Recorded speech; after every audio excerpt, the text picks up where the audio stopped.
പാർട്ടിക്ക് യോജിക്കാത്ത പെരുമാറ്റം, പാർട്ടിയെ പറ്റി അറിയാത്തവർ പാർട്ടി വക്താക്കളായി വന്നിട്ട് ഓരോരോ കാര്യങ്ങൾ കാണിച്ചു കൊടുക്കുന്നത്, ബ്രാഞ്ചിൽ പോലും പ്രവർത്തിക്കാൻ കഴിയാത്ത സ്ഥിതി. ഞാൻ സ്വതന്ത്രമായി ഈ അനുഭവത്തിന്റെ അടിസ്ഥാനത്തിൽ ഈ മണ്ഡലത്തിൽ മത്സരിക്കാൻ ഉദ്ദേശിക്കുന്നു. ജി സുധാകരൻ ഇനി സ്വതന്ത്രൻ. 60 വർഷത്തെ CPM ബന്ധം ഉപേക്ഷിച്ച് അമ്പലപ്പുഴയിൽ സ്ഥാനാർത്ഥിയാകും. മന്ത്രി സജി ചെറിയാനെയും എളമരം കരീമിനെയും രൂക്ഷമായി വിമർശിച്ച സുധാകരൻ പാർട്ടിയിലെ ചിലർ നിരന്തരം അധിക്ഷേപിച്ചു.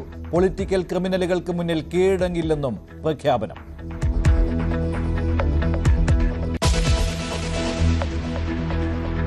സുധാകരന്റെ സ്ഥാനാർത്ഥി പ്രഖ്യാപനത്തിൽ കരുതലോടെ CPM. ഉടൻ പ്രതികരിക്കാതെ നേതൃത്വം. തനിക്കെതിരായ ആരോപണത്തിൽ മറുപടി പാർട്ടി പറയുമെന്ന് സജി ചെറിയാൻ. കോൺഗ്രസ് നിലപാട് ഉടൻ.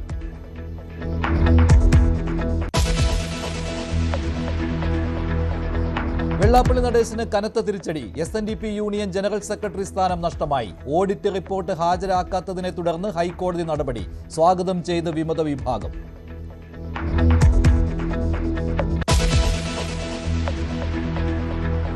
പത്മകുമാറിനെതിരെ നടപടിയെടുക്കുമോ CPM? സ്വർണ്ണക്കൊള്ളയിൽ വിശദീകരണം തേടി പത്മകുമാറിന് നോട്ടീസ്. പാർട്ടിക്ക് അവമതിപ്പുണ്ടാക്കിയെന്ന് നോട്ടീസിൽ പരാമർശം.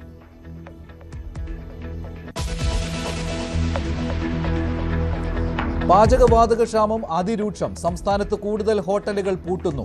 ഹോസ്റ്റലുകൾ അടച്ചതോടെ വിദ്യാർത്ഥികളും പ്രതിസന്ധിയിൽ. ആശങ്ക വേണ്ടെന്ന് കേന്ദ്ര സർക്കാർ.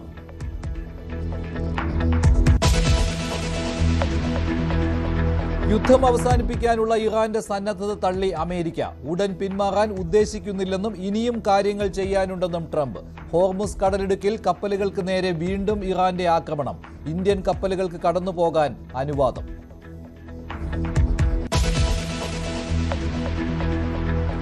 ചെല്ലാനത്ത് ചുഴലിക്കാറ്റിൽ കനത്ത നാശം. 5 വീടുകൾ തകർന്നു. നിരവധി വീടുകൾക്ക് നാശനഷ്ടം. വീട് തകർന്നവരെ സുരക്ഷിത ഭാഗത്തേക്ക് മാറ്റി.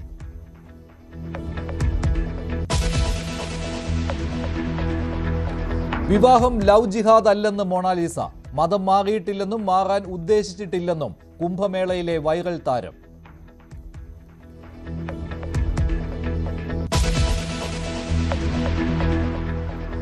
ജി സുധാകരൻ പാർട്ടിയിൽ നിന്ന് സ്വതന്ത്രനായി. അമ്പലപ്പുഴയിൽ സ്വതന്ത്രനായി മത്സരിക്കുമെന്ന് ജി സുധാകരൻ പ്രഖ്യാപിച്ചു.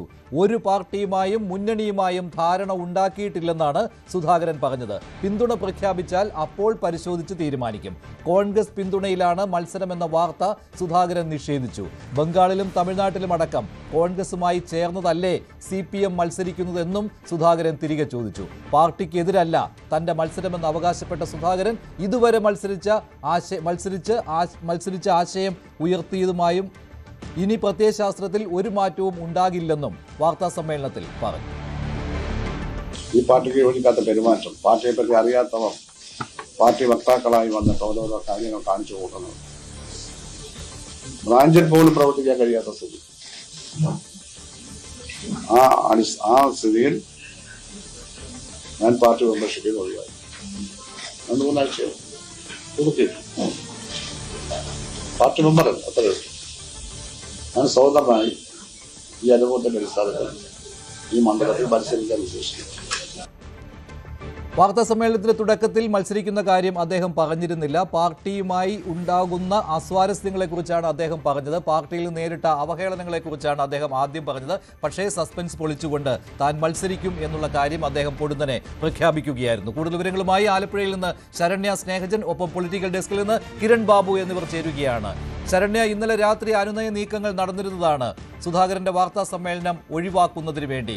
പക്ഷേ എന്താണ് അദ്ദേഹം ഒടുവിൽ തീരുമാനം മാറ്റാൻ തയ്യാറാകാത്തതും മത്സരിക്കുകയാണ് എന്നുള്ള പ്രഖ്യാപനം നടത്തുകയും ചെയ്യാനുള്ള കാരണം?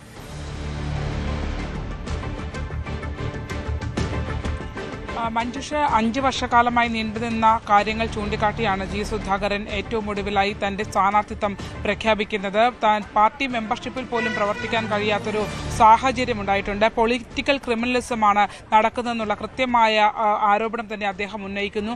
അതുകൊണ്ട് തന്നെ നിലവിലത്തെ സാഹചര്യത്തിൽ താൻ സ്വതന്ത്രനാവുകയാണ്. പാർട്ടി മെമ്പർഷിപ്പ് പുതുക്കാനായി ആഗ്രഹിക്കുന്നില്ല. മറിച്ച് കമ്മ്യൂണിസ്റ്റ് ആശയങ്ങളിൽ നിന്ന് തന്നെ സ്വതന്ത്രനായി അമ്പലപ്പുഴയിൽ ജനവിധി തേടും എന്നുള്ളതാണ് ജി സുധാകരൻ വ്യക്തമാക്കിയിരിക്കുന്നത്. തുടക്കം മുതൽ തന്നെ അദ്ദേഹം വളരെ ശ്രദ്ധയോടുകൂടിയാണ് കാര്യങ്ങൾ അവതരിപ്പിച്ചത്. ഒപ്പം മുഖ്യമന്ത്രിയെ പിണറായി വിജയൻ അടക്കമുള്ള ആളുകളെ അദ്ദേഹം തള്ളിപ്പറയുന്നില്ല. പക്ഷേ മുഖ്യമന്ത്രി പിണറായി വിജയൻ മുഖ്യമന്ത്രിയാകണമെന്നാണ് തന്റെ ആഗ്രഹം. പക്ഷേ അതേസമയം CPM അധികാരത്തിൽ വരുമോ, LDF അധികാരത്തിൽ വരുമോ എന്നതിനെ സംബന്ധിച്ച് വ്യക്തമായ ഒരു മറുപടി അദ്ദേഹം നൽകാൻ തയ്യാറായില്ല.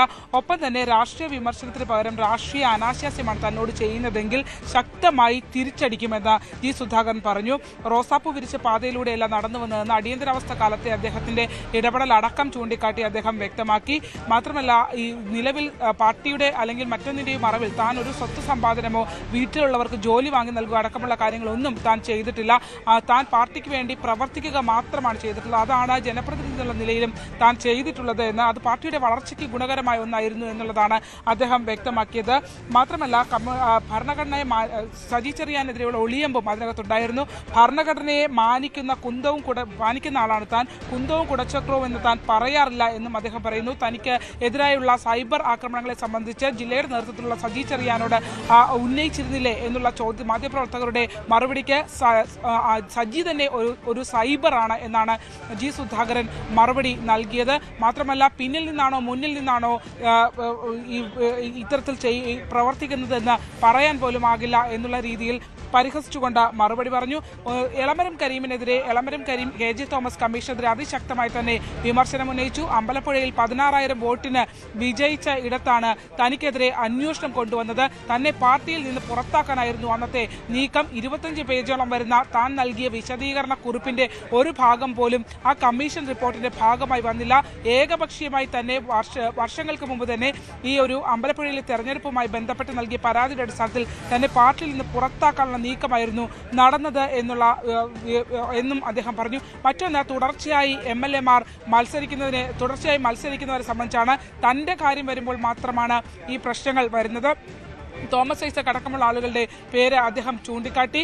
അതോടൊപ്പം തന്നെ അദ്ദേഹം പറഞ്ഞ മറ്റൊരു കാര്യമുണ്ട്. തുടർച്ചയായി 3 തവണ മത്സരിക്കുന്നവർ ഇപ്പോൾ ഈ സ്ഥാനാർത്ഥി പട്ടികയിലും ഇടം പിടിച്ചിട്ടുണ്ട്.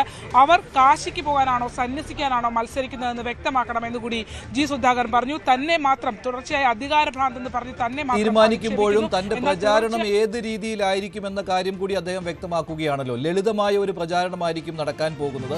കാടിളക്കിയുള്ള ഒരു പ്രചാരണം ഉണ്ടാവുകയില്ല. അതോടൊപ്പം തന്നെ പാർട്ടിക്കെതിരെ ഒന്നും പറയില്ല എന്ന കാര്യം കൂടി അദ്ദേഹം വ്യക്തമാക്കുന്നുണ്ടല്ലോ. അപ്പോൾ അദ്ദേഹം ഉദ്ദേശിക്കുന്നത് അദ്ദേഹത്തെ അവഹേളിച്ച ഈ നേതാക്കൾക്കെതിരെയുള്ള ഒരു മത്സരം എന്ന രീതിയിലല്ലേ? പാർട്ടി പ്രത്യയശാസ്ത്രത്തെ താൻ വിട്ടിട്ടില്ല എന്ന് അദ്ദേഹം ആവർത്തിച്ച് പറയുന്നുണ്ട്.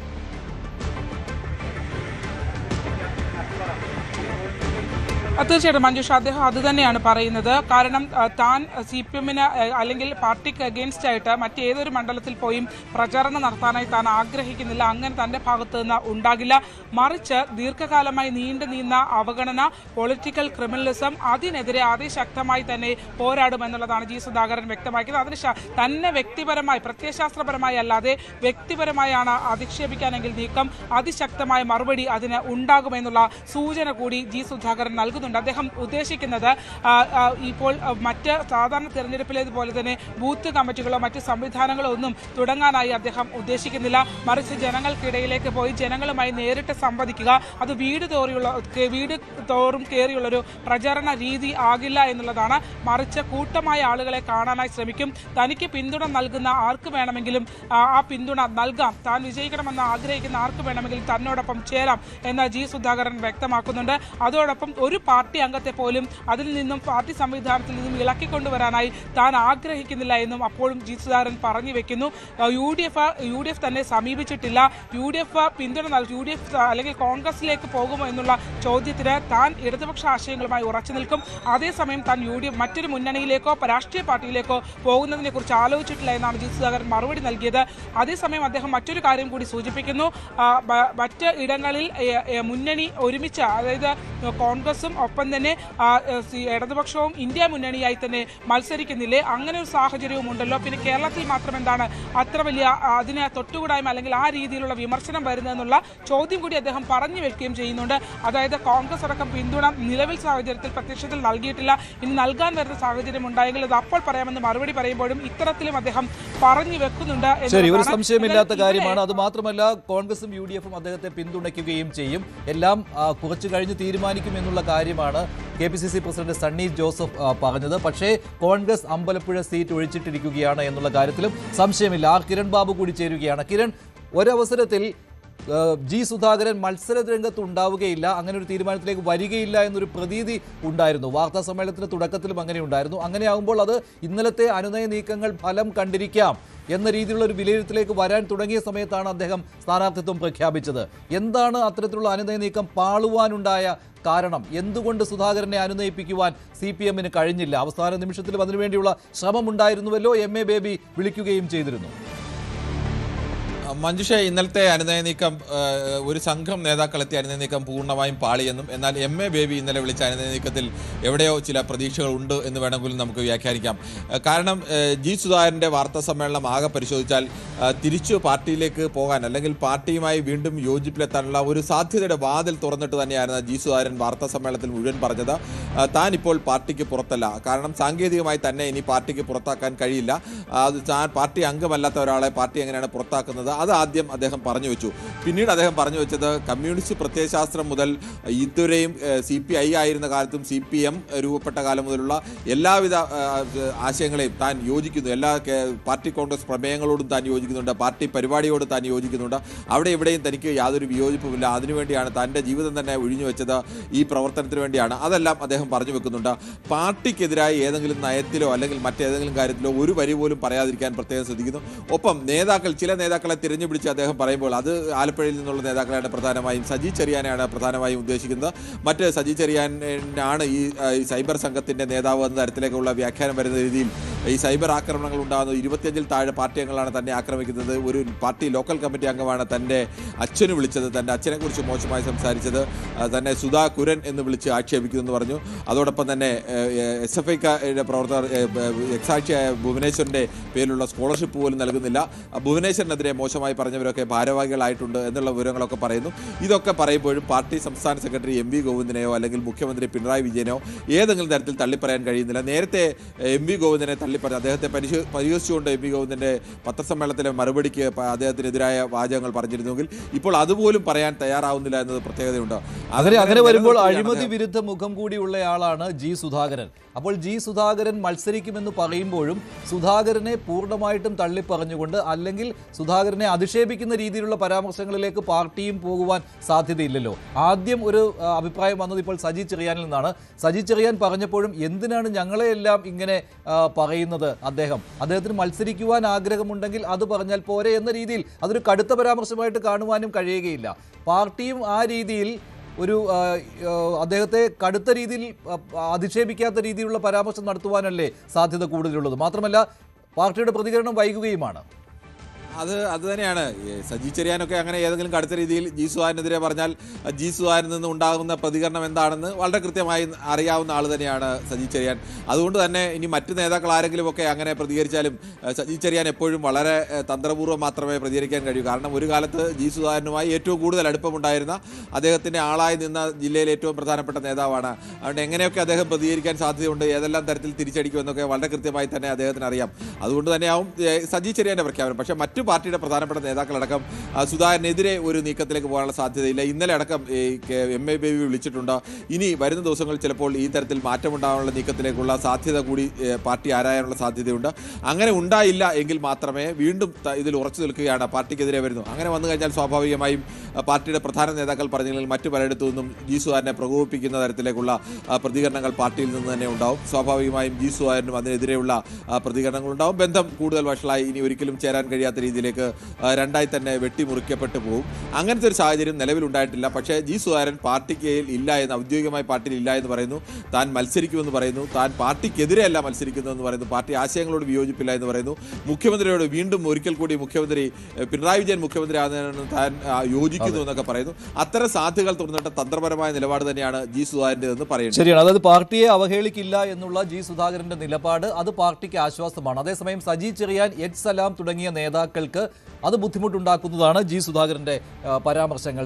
ഇപ്പോൾ ശരണ്യ തുടരുന്നുണ്ട്. ശരണ്യ, അമ്പലപ്പുഴയിൽ ഗ്രൗണ്ടിൽ നിന്ന് കിട്ടുന്ന വിവരമനുസരിച്ച് കോൺഗ്രസ് ആ സീറ്റ് സുധാകരന് വേണ്ടി ഒഴിച്ചിട്ടിരിക്കുകയല്ലേ? ആരുടെയും പിന്തുണ സ്വീകരിക്കില്ല എന്ന് പറയുമ്പോഴും സുധാകരനെ UDF ഏറ്റെടുക്കും, ഇങ്ങനെ തന്നെ പറയാമല്ലോ ഇപ്പോൾ. പിന്നെ പറയുന്ന ഒരു കാര്യം, ഓർക്കേണ്ട ഒരു കാര്യം, ശരണ്യയാണ് ഈ വാർത്ത ആദ്യം റിപ്പോർട്ട് ചെയ്തത്.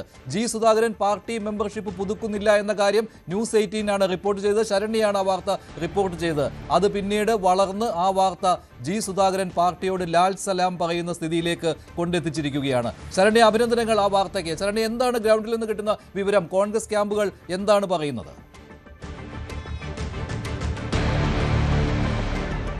മഞ്ജുഷ, ആലപ്പുഴയിലെ കോൺഗ്രസ് നേതാക്കന്മാർ, പ്രത്യേകിച്ച് KC വേണുഗോപാൽ അടക്കമുള്ള ആളുകൾ ജി സുധാകരനുമായി വളരെയധികം, രമേശ് ചെന്നിത്തലയാണെങ്കിലും KC വേണുഗോപാൽ ആണെങ്കിലും ജി സുധാകരനുമായി വളരെയധികം അടുത്ത ഒരു ബന്ധം പുലർത്തുന്ന ആളുകളാണ്. അവർ രാഷ്ട്രീയപരമായി രണ്ട് ചേരുകൾ നിൽക്കുമ്പോഴും ഇവർ തമ്മിലുള്ള വ്യക്തിബന്ധങ്ങൾ വലുതാണ് എന്നുള്ളത് നേരത്തെ തന്നെ എല്ലാവർക്കും അറിയാവുന്ന കാര്യമാണ്. അതുകൊണ്ട് തന്നെ ജി സുധാകരൻ ഇത്തരത്തിലൊരു പ്രതിസന്ധിയിലേക്ക് കടക്കുന്ന ഘട്ടത്തിൽ തന്നെ കോൺഗ്രസ് വെറുതെയെങ്കിൽ പോലും അവർ അത്തരത്തിൽ, അതായത് എന്തെങ്കിലും ഒരു പ്രതിസന്ധി ഉണ്ടെങ്കിൽ ഒപ്പം ഉണ്ടാകും എന്നുള്ള രീതിയിൽ സുധാകരനോട് സംസാരിച്ചിട്ടുണ്ട് എന്നുള്ളതാണ്. പക്ഷെ അപ്പോഴും ജി സുധാകരൻ പാർട്ടിയിൽ നിന്ന് കൃത്യമായ അനുകൂലമായൊരു നിലപാട് ഉണ്ടാകും, തന്നെ കൂടി പരിഗണിക്കുന്ന ഒരു രീതിയിലേക്ക് കാര്യങ്ങൾ എത്തുമെന്ന് അദ്ദേഹം പ്രതീക്ഷിച്ചിരുന്നു. അത് നേരത്തെ കിരൺ സൂചിപ്പിച്ചതുപോലെ തന്നെ പാർട്ടി സംസ്ഥാന നേതൃത്വത്തിന് അപ്പുറം MA ബേബി അടക്കമുള്ള അഖിലേന്ത്യാ ജനറൽ സെക്രട്ടറി അടക്കമുള്ള ആളുകളുമായി വ്യക്തിപരമായ ബന്ധമാണ്. ഇപ്പോഴും ജി സുധാകരൻ ഈ മുഖ്യമന്ത്രി പിണറായി വിജയനുമായി ഇടഞ്ഞ് സംസാരിക്കാൻ പോലും അദ്ദേഹം തയ്യാറാവാത്ത, അവർ തമ്മിൽ സംസാരിച്ചാൽ ഒരുപക്ഷെ മുഷിഞ്ഞു പോകുമോ എന്നുള്ള സാഹചര്യം ഉണ്ടാവേണ്ടതില്ല എന്ന് അവർ വ്യക്തിപരമായി ആഗ്രഹിക്കുന്നു എന്നുള്ളതാണ്. അത് ജി സുധാകരൻ ആഗ്രഹിക്കുന്നുണ്ട്. അതുകൊണ്ട് തന്നെയാണ് അത്തരം ഒരു സംഭാഷണത്തിലേക്ക് പോകാത്തത്. പക്ഷേ സംസ്ഥാന നേതൃത്വത്തിനെതിരെയും അതിനപ്പുറത്തേക്ക് ആലപ്പുഴയിലേക്ക് വന്നാൽ ആലപ്പുഴയിലെ നേതൃത്വത്തിനെതിരെ, പ്രത്യേകിച്ച് അമ്പലപ്പുഴയിൽ അദ്ദേഹം പറഞ്ഞ ചില കാര്യങ്ങൾ സലാമിനെ ലക്ഷ്യമിട്ട് തന്നെയാണ്. അമ്പലപ്പുഴയിൽ SDPI പഞ്ചായത്തിൽ നേടിയ നേട്ടമടക്കം അദ്ദേഹം ചൂണ്ടിക്കാട്ടുമ്പോൾ അതിൽ കൃത്യമായി അദ്ദേഹം ലക്ഷ്യം വെക്കുന്നത് എന്താണ് എന്നുള്ള നമുക്ക് മനസ്സിലാകും. അതോടൊപ്പം തന്നെ സജി ചെറിയാനോടും അദ്ദേഹത്തിന് രൂക്ഷമായ എതിർപ്പുണ്ട്. കാരണം ഇങ്ങനെ തന്നെ നേതൃത്വത്തിലേക്ക് അടുപ്പിക്കാതിരിക്കാൻ വേണ്ടി ഇന്നലെ എത്തിയ സെക്രട്ടേറിയറ്റ് അംഗങ്ങളോടും അദ്ദേഹം വിശദീകരിച്ചത് അത് തന്നെയാണ്. അതായത് തന്നെയും സംസ്ഥാന നേതൃത്വത്തെയും തമ്മിൽ തെറ്റിദ്ധരിപ്പിക്കുന്ന രീതിയിൽ, തെറ്റിദ്ധാരണ പരത്തുന്ന കാര്യങ്ങൾ ചെയ്തു എന്നുള്ളതാണ്. മറ്റൊന്ന്, ജി സുധാകരനുമായി ചേർന്ന് നിൽക്കുമ്പോൾ ഇപ്പോൾ ജി സുധാകരന് ഒരു പ്രചാരണത്തിലേക്ക് അല്ലെങ്കിൽ പ്രതിരോധത്തിലേക്ക് കടക്കണമെങ്കിൽ തന്നെ ആലപ്പുഴയിലെ തദ്ദേശ സ്വയംഭരണ തെരഞ്ഞെടുപ്പിലടക്കം പാർലമെന്റ് തെരഞ്ഞെടുപ്പിലടക്കം വന്ന തിരിച്ചടികൾ, ഈ 5 വർഷക്കാലത്തിനുള്ളിൽ പാർട്ടിക്കുള്ളിൽ വന്നിട്ടുള്ള പ്രശ്നങ്ങൾ, ഇതൊക്കെ ഗ്രൗണ്ട് ലെവലിൽ നിൽക്കുന്നുണ്ട് എന്നുള്ളതാണ്. ആ ഒരു നേതൃത്വം അടക്കം കഴിഞ്ഞ ദിവസങ്ങളിൽ അദ്ദേഹം വന്ന സെക്രട്ടേറിയറ്റ് അംഗങ്ങളോട് ചോദിച്ചത്, ലഹരിക്കടത്ത് കേസിലടക്കം പാർട്ടി നടപടി നേരിട്ട ആൾ എങ്ങനെയാണ് പാർട്ടി ചിഹ്നത്തിൽ മത്സരിച്ചതെന്നാണ് ജില്ലാ സെക്രട്ടറി R നാസറിനോട് ചോദിച്ചത്. ഇതിനൊന്നും മറുപടി പറയാൻ ഇവർക്ക് കഴിയാത്തൊരവസ്ഥയുണ്ട്. അപ്പോൾ അതിനകത്ത് പാർട്ടിക്കുള്ളിൽ തന്നെ ഇന്റേണലായ പ്രശ്നങ്ങൾ നിലനിൽക്കുന്നു. കുറെ ആളുകൾ അതൃപ്തരാണ്. അവർ പുറത്തേക്ക് പ്രത്യക്ഷത്തിൽ കാര്യങ്ങൾ പറയാൻ കഴിയാത്തൊരു സാഹചര്യമുണ്ട്. ഇപ്പോൾ തോമസ് ഐസക്കും ജി സുധാകരനും ഒക്കെ പരിപാടിക്ക് മധ്യ കേരളത്തിലേക്ക് വരുമ്പോൾ അവിടെയുള്ള നേതാക്കന്മാരെ ഒതുക്കുന്ന ഒരു ഫീല് അവർക്കുണ്ട് എന്നുള്ളത് യാഥാർത്ഥ്യമാണ്. അത് ഒരു പാരമ്യത്തിലേക്ക് എത്തുകയും കഴിഞ്ഞ ദിവസങ്ങളിലൊക്കെ MA ബേബി ഒക്കെ ഇടപെട്ട് അതൊരു സോഫ്റ്റ് രീതിയിലേക്ക് കാര്യങ്ങൾ എത്തിക്കാൻ ശ്രമിക്കുമ്പോഴും പരസ്യമായി തന്നെ MP ഗോവിന്ദന്റെ ആ ചിരിയാണ് ജി സുധാകരനെ ഏറ്റവും അധികം പ്രകോപിപ്പിച്ചത് എന്നുള്ളതാണ്. ഒരു പരിഗണനയുമില്ല എന്ന് അവജ്ഞയോടുകൂടി സംസാരിച്ച ആ ചിരിയാണ് പിന്നീട് ഇത്രയധികം രൂക്ഷമായ ഒരു സാഹചര്യത്തിലേക്ക് കൊണ്ട് എത്തിച്ചിരിക്കുന്നത്. നമുക്കറിയാം, നിലപാടിന്റെ കാര്യത്തിൽ ജി സുധാകരൻ വളരെ കർശനക്കാരനാണ്. അദ്ദേഹം ഒരു നിലപാടെടുത്താൽ ആ നിലപാട് മാറ്റുക എന്നുള്ളത് വളരെ ബുദ്ധിമുട്ടേറിയ കാര്യമാണ്. അതുകൊണ്ട് തന്നെ ഇന്നലെ വന്ന പാർട്ടി സെക്രട്ടേറിയറ്റ് അംഗങ്ങളും അദ്ദേഹം വിശ്വസിക്കുന്നത് 5 വർഷക്കാലം നിങ്ങളുടെ എല്ലാവരുടെയും മുമ്പിലുണ്ടായിരുന്നു. ഈ 5 വർഷക്കാലം ഈ പരിഹരിക്കപ്പെടാത്ത പ്രശ്നം മാധ്യമപ്രവർത്തകരെ കാണുമെന്ന് ഇന്നലെ അറിയിക്കുകയും ഇന്നലെ രാത്രി, അതായത് ഇന്ന് രാവിലെ കാണുമെന്ന് പറയുമ്പോൾ ഇന്നലെ രാത്രി മാത്രമാണോ ഈ പ്രശ്നം പരിഹരിക്കാനായി നിങ്ങൾക്ക് വരാനായി തോന്നിയെന്നുള്ള മറു ചോദ്യമാണ് അദ്ദേഹം ഉന്നയിച്ചത്. അതൊരു പ്രഹസനമാണെന്നാണ് അദ്ദേഹം വിശ്വസിക്കുന്നത്. അത്തരം കാര്യങ്ങൾ വിശ്വസിക്കുന്നില്ല എന്നുള്ള നിലപാട് തന്നെ എടുക്കുന്നു. ഗ്രൗണ്ടിലേക്ക് പോവുകയാണെങ്കിൽ അമ്പലപ്പുഴ സംസ്ഥാനത്ത് ഏറ്റവും ശ്രദ്ധേയമായ മത്സരം നടക്കാൻ പോകുന്ന മണ്ഡലമായി മാറും എന്നുള്ളതാണ്. അത് നേരത്തെ സൂചിപ്പിച്ച കാര്യങ്ങൾ തന്നെയാണ്. ജി സുധാകരൻ ഒരു പൊളിറ്റിക്സിന് അപ്പുറത്തേക്കുള്ള ഒരു അക്സെപ്റ്റൻസ് ഇവിടെ ഉണ്ട് എന്നുള്ളത് യാഥാർത്ഥ്യമാണ്. അത് അദ്ദേഹം പാർലമെന്റേറിയൻ എന്നുള്ള രീതിയിൽ നടത്തിയ വികസന പ്രവർത്തനങ്ങളാണ്. രാഷ്ട്രീയപരമായ അദ്ദേഹത്തോടുള്ള വിയോജിപ്പ് കാര്യങ്ങളൊക്കെ അതിനുള്ളിൽ നിൽക്കുന്ന ആളുകളിലേക്ക് മാത്രമാണ്. അതിനപ്പുറത്തേക്ക് നിഷ്പക്ഷരായ ആളുകളിലേക്ക് ഇപ്പോഴും ഇറങ്ങിച്ചെല്ലാൻ കഴിയുന്ന, അത് മറ്റു മണ്ഡലങ്ങളിലേക്കും ആ എഫക്റ്റ് കൊണ്ടുവരാൻ കഴിയുന്ന ഒരാളാണ് ജി സുധാകരൻ. അതിനെ ഇതുവരെ മുഖവിലക്കെടുക്കാനായി ആലപ്പുഴയിലെ പാർട്ടിക്ക് കഴിഞ്ഞില്ല എന്നുള്ളതാണ്. ശരിയാണ് ശരണി. എന്തായാലും പാർട്ടി അവസാന സമയത്തും അനുനയ നീക്കം നടത്തിയിരുന്നു. പക്ഷേ ജി സുധാകരൻ പാർട്ടിയോട് ഗുഡ് ബൈ പറഞ്ഞിരിക്കുകയാണ്. 4 തവണ അദ്ദേഹം MLA MLA ആയിട്ടുണ്ട്, മന്ത്രിയായിട്ടുണ്ട്. അദ്ദേഹം CPM-ന്റെ MLA ആയി അദ്ദേഹം അമ്പലപ്പുഴയിൽ 3 തവണ ജയിച്ചതാണ്. 1 തവണ കായംകുളത്ത് അദ്ദേഹം ജയിച്ചതാണ്. 3 തവണ അദ്ദേഹത്തിന് പരാജയം ഏറ്റുവാങ്ങേണ്ടി വന്നിരുന്നു. കുട്ടനാട്ടിൽ അദ്ദേഹം തോറ്റിരുന്നു 1 തവണ. അദ്ദേഹം അമ്പലപ്പുഴയിലും 1 തവണ തോറ്റിരുന്നു. കായംകുളത്തും 1 തവണ തോറ്റിരുന്നു. എന്നാൽ 4 തവണ അദ്ദേഹം പാർട്ടി MLA ആയിട്ടുണ്ട്. അദ്ദേഹം ഇത്തവണ മത്സരിക്കുവാൻ ആഗ്രഹിച്ചിരുന്നു. പക്ഷേ അദ്ദേഹത്തെ അവഹേളിക്കുന്ന രീതിയിലുള്ള പരാമർശം പാർട്ടി സെക്രട്ടറി MV ഗോവിന്ദന്റെ ഭാഗത്തു നിന്നുണ്ടായതോടെയാണ് അദ്ദേഹം പാർട്ടി അംഗത്വം പുതുക്കാൻ തയ്യാറാകാതിരുന്നത്. അതൊടുവിൽ അമ്പലപ്പുഴയിൽ സ്വതന്ത്രരായി മത്സരിക്കുവാനുള്ള അവസരമുണ്ടാക്കിയിരിക്കുകയാണ്. അങ്ങനെ G. സുധാകരൻ ഇനി അമ്പലപ്പുഴയിൽ സ്വതന്ത്രനായി മത്സരിക്കും. UDF അദ്ദേഹത്തെ പിന്തുണയ്ക്കുമെന്ന കാര്യത്തിൽ സംശയമില്ല. ഉടൻ തന്നെ കോൺഗ്രസ് നേതാക്കളുടെ പ്രതികരണം വരും. VD Satheesan G. സുധാകരനെ ഫോണിൽ വിളിച്ചു എന്നുള്ള വാർത്തയും വരുന്നുണ്ട്. അദ്ദേഹവുമായി സംസാരിച്ചിരുന്നു. ആര് പിന്തുണ നൽകിയാലും സ്വീകരിക്കുമെന്ന രീതിയിലുള്ള പ്രതികരണം എന്തായാലും G. സുധാകരന്റെ ഭാഗത്തുനിന്ന് ഉണ്ടായിട്ടില്ല. ആരുടെയും പിന്തുണ തേടില്ല എന്നായിരുന്നു അദ്ദേഹം പറഞ്ഞത്. പക്ഷേ കാര്യങ്ങൾ വ്യക്തമാണ്. UDF അദ്ദേഹത്തെ പിന്തുണയ്ക്കും. അമ്പലപ്പുഴയിൽ സ്ഥാനാർത്ഥിയെ നിർത്തില്ല എന്നത് തന്നെയാണ്. ഇനി CPM നേതാക്കളുടെ പ്രതികരണത്തിന് വേണ്ടി കാത്തിരിക്കുകയാണ്. MA ബേബി അല്പസമയത്തിനകം മാധ്യമങ്ങളെ കാണും പാലക്കാട്. മറ്റു വാർത്തകളിലേക്ക്. SNDP യോഗം ജനറൽ സെക്രട്ടറി വെള്ളാപ്പള്ളി നടേശന് കനത്ത തിരിച്ചടി. ജനറൽ സെക്രട്ടറി സ്ഥാനത്ത് നിന്ന് വെള്ളാപ്പള്ളിയെ ഹൈക്കോടതി നീക്കി. ബോർഡ് അംഗങ്ങളെയും അയോഗ്യരാക്കി. വിമതരുടെ ഹർജിയിലാണ് ഈ ഉത്തരവ് വന്നിരിക്കുന്നത്.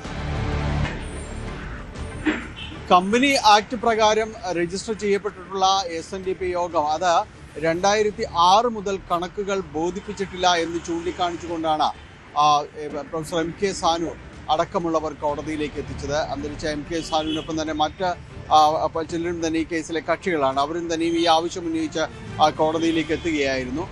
കണക്കുകൾ ബോധിപ്പിച്ചിട്ടില്ല, കൃത്യമായ കണക്കുകൾ ഒരിക്കലും ഇത് അവതരിപ്പിക്കുന്നില്ല. SNDP യോഗം ജനറൽ സെക്രട്ടറിയുടേത് ഏകാധിപത്യമായ ശൈലിയിലാണിത് മുന്നോട്ട് കൊണ്ടുപോകുന്നത്. ആരോടും ഒരു കണക്കും ബോധിപ്പിക്കാത്ത രീതിയിലുള്ള പ്രവർത്തനങ്ങളാണ് നടക്കുന്നത്. വലിയ രീതിയിലുള്ള ക്രമക്കേടുകൾ SNDP-യുമായി ബന്ധപ്പെട്ടുകൊണ്ട് നടക്കുന്നുണ്ട് എന്നതെല്ലാമാണ് ചൂണ്ടിക്കാണിച്ചിരുന്നത്. ഇതിൽ വെള്ളാപ്പള്ളി നടേശനെ ഈ ജനറൽ സെക്രട്ടറി സ്ഥാനത്ത് നിന്ന് നീക്കിക്കൊണ്ട് അവിടെ അഡ്മിനിസ്ട്രേറ്റീവ് ഭരണം കൊണ്ടുവരണമെന്നുമാണ് ഹർജിയിൽ ആവശ്യപ്പെട്ടിരുന്നത്. ഈ ഹർജി പരിഗണിച്ചുകൊണ്ടാണ്, ഹർജിയിലെ വാദം കേട്ടതിനു ശേഷമാണ് ഇപ്പോൾ ഹൈക്കോടതി അതിൻ്റെ ഉത്തരവിലേക്ക് കടക്കുകയും SNDP യോഗം ജനറൽ സെക്രട്ടറി സ്ഥാനത്ത് നിന്ന് വെള്ളാപ്പള്ളി നടേശനെ നീക്കം ചെയ്യുകയായും ഉത്തരവിൽ പറയുന്നു. അതോടൊപ്പം തന്നെ ഡയറക്ടർ ബോർഡിനെയും പൂർണ്ണമായും നീക്കിയിട്ടുണ്ട്. ഇതിൽ SNDP യോഗം വൈസ് പ്രസിഡന്റും വെള്ളാപ്പള്ളി നടേശൻ്റെ മകനുമായ തുഷാർ വെള്ളാപ്പള്ളി, അതോടൊപ്പം തന്നെ പ്രസിഡന്റ് MN സോമൻ, അതോടൊപ്പം ദേവസ്വം ബോർഡ് അംഗമായ അരയക്കണ്ടി സന്തോഷ് എന്നിവരെയും ഇതിൽ നിന്ന് നീക്കം ചെയ്തതായി ഇപ്പോൾ MA ബേബി മാധ്യമങ്ങളെ കാണുകയാണ്. അതിലേക്ക് ഉണ്ടായിരുന്ന വ്യക്തി സ്വതന്ത്ര സ്ഥാനാർത്ഥിയായി സ്വയം പ്രഖ്യാപിച്ച് രംഗത്ത് വരുന്നത് വളരെയധികം നിർഭാഗ്യകരമാണ്. എന്തായാലും പാർട്ടിയുടെ മീറ്റിംഗ് യോഗം ചെയ്തിട്ടുണ്ട് നാളെ. അപ്പം അദ്ദേഹം സ്വതന്ത്ര സ്ഥാനാർത്ഥിയായിട്ട് മത്സരിക്കുമെന്ന് പ്രഖ്യാപിച്ചിട്ടുണ്ടെന്ന് നിങ്ങൾ പറഞ്ഞ് ഞാൻ മനസ്സിലാക്കുകയാണ്. അങ്ങനെ അദ്ദേഹം പ്രഖ്യാപിച്ചിട്ടുണ്ടെങ്കിൽ അത് വളരെ ദുഃഖകരമാണ് എന്നാണ് അതിനെക്കുറിച്ച് പറയാനുള്ളത്. മറ്റു കാര്യങ്ങൾ പാർട്ടി ആലോചിച്ചതിന് ശേഷം പാർട്ടി എന്നുള്ള നിലയിൽ പാർട്ടി ആലോചിച്ചിട്ട് പിന്തിരിപ്പിക്കാനുള്ള ശ്രമം ഞാനും കഴിഞ്ഞ ദിവസം അദ്ദേഹത്തോട് ദീർഘമായിട്ട് സംസാരിച്ചതാണ്, ഫോണിൽ സംസാരിച്ചതാണ്. അപ്പോൾ ബാക്കി കാര്യങ്ങൾ പാർട്ടി ആലോചിച്ചതിന് ശേഷം പറയാം.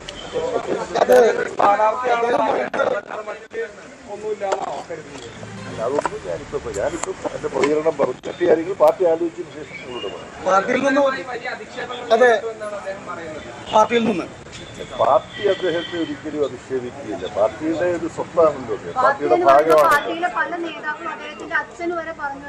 അതെല്ലാം ഇപ്പോൾ ഈ കൃത്രിമ അക്കൗണ്ടുകളെല്ലാം ഉണ്ടാക്കി, ഫേക്ക് അക്കൗണ്ടുകളൊക്കെ ഉണ്ടാക്കി പാർട്ടിയാണ്, പാർട്ടിയുടെ ഒപ്പമുള്ളവരാണെന്നൊക്കെ പറഞ്ഞിട്ട് വ്യാജ പ്രചരണങ്ങൾ നടത്തുന്നതിനുള്ള സാധ്യതകളൊക്കെ ഉണ്ട്.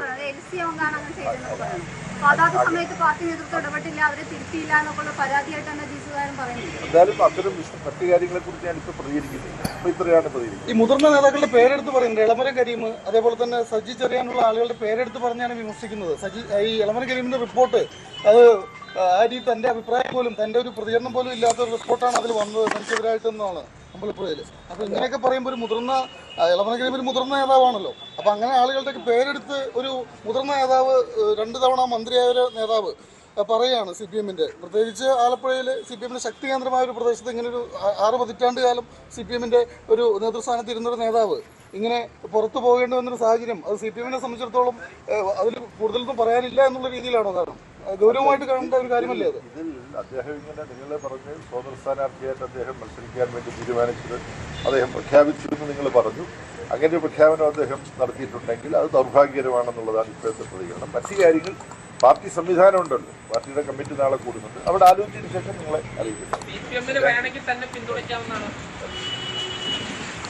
വളരെ കരുതലോടെയുള്ള പ്രതികരണമാണ് എം.എ. ബേബിയുടെ ഭാഗത്തു നിന്നുണ്ടായത്. ജി സുധാകരനെ ഒരു തരത്തിലും വേദനിപ്പിക്കാതെയുള്ള പ്രതികരണമാണ് എം.എ. ബേബി നടത്തുന്നത്. താൻ ഫോണിൽ അദ്ദേഹവുമായി സംസാരിച്ചു എന്ന കാര്യം എം.എ. ബേബി പറയുന്നുണ്ട്. പാർട്ടി അദ്ദേഹത്തെ അവഹേളിച്ചിട്ടില്ല എന്നാണ് എം.എ. ബേബി പറയുന്നത്. ബാക്കി കാര്യങ്ങൾ പാർട്ടി ആലോചിച്ച് തീരുമാനിക്കുമെന്നുള്ള പ്രതികരണമാണ് പാർട്ടി ജനറൽ സെക്രട്ടറിയുടെ ഭാഗത്തു നിന്ന് ഉണ്ടായിരിക്കുന്നത്. വെള്ളാപ്പള്ളി നടേശനെ ജനറൽ സെക്രട്ടറി സ്ഥാനത്ത് നിന്ന് മാറ്റിയ ഹൈക്കോടതി തീരുമാനം സ്വാഗതം ചെയ്യുകയാണ് വിമത വിഭാഗം. ദീർഘകാലമായി നടത്തിയ നിയമയുദ്ധത്തിന്റെ വിജയമാണിതെന്ന് അഡ്വക്കേറ്റ് CK വിദ്യാസാഗർ പറഞ്ഞു. യോഗത്തെയും യോഗത്തിന്റെ സ്വത്തുക്കളെയും കുടുംബ സ്വത്താക്കി മാറ്റുന്ന നാളുകളിലാണ് ഈ വിധി വന്നിരിക്കുന്നതെന്നും വിദ്യാസാഗർ പറഞ്ഞു. സത്യത്തിന്റെ വിജയമാണെന്ന് ഗോകുലം ഗോപാലനും NDP സംരക്ഷണ സമിതി ചെയർമാൻ ചന്ദ്രസേനനും പറഞ്ഞു. ദീർഘകാലമായി ഞങ്ങൾ നടത്തിക്കൊണ്ടിരിക്കുന്ന നിയമയുദ്ധങ്ങൾ അതിൻ്റെ ഒരു കൾമിനേഷനിൽ എത്തിയിരിക്കുകയാണ്. വളരെ നേരത്തെ ഉണ്ടാകേണ്ട ഒരു തീരുമാനമാണിത് വാസ്തവത്തിൽ. പക്ഷേ ഈ കേസ് നടപടികൾ അനന്തമായി നീട്ടിക്കൊണ്ടു പോകാനുള്ള നടേശൻ നിയോഗിക്കുന്ന അഭിഭാഷകരുടെയും ഒരു തന്ത്രങ്ങളും ഒക്കെ ആയിട്ട് ഇങ്ങനെ നീണ്ടു പോയതാണ്. വെള്ളാപ്പള്ളി നടേശൻ്റെയും അദ്ദേഹത്തിൻ്റെ സാമന്തന്മാരുടെയും നീരാളിപ്പിടുത്തത്തിൽ നിന്നും യോഗത്തെ മോചിപ്പിക്കാനുള്ള ഒരു അവസരമായിട്ട് മാത്രമാണ് ഞങ്ങളിതിനെ കാണുന്നത്. SNDP യോഗത്തെയും അതുപോലെ യോഗത്തിൻ്റെ വലിയ സ്വത്തുക്കളെയും ഒക്കെ ഈ കുടുംബ സ്വത്താക്കി മാറ്റപ്പെടുന്ന ഒരവസ്ഥയിലേക്ക് കാര്യങ്ങൾ മാറിക്കൊണ്ടിരിക്കുന്ന നാളുകളിലാണ് ഈ വിധി വന്നിരിക്കുന്നത്.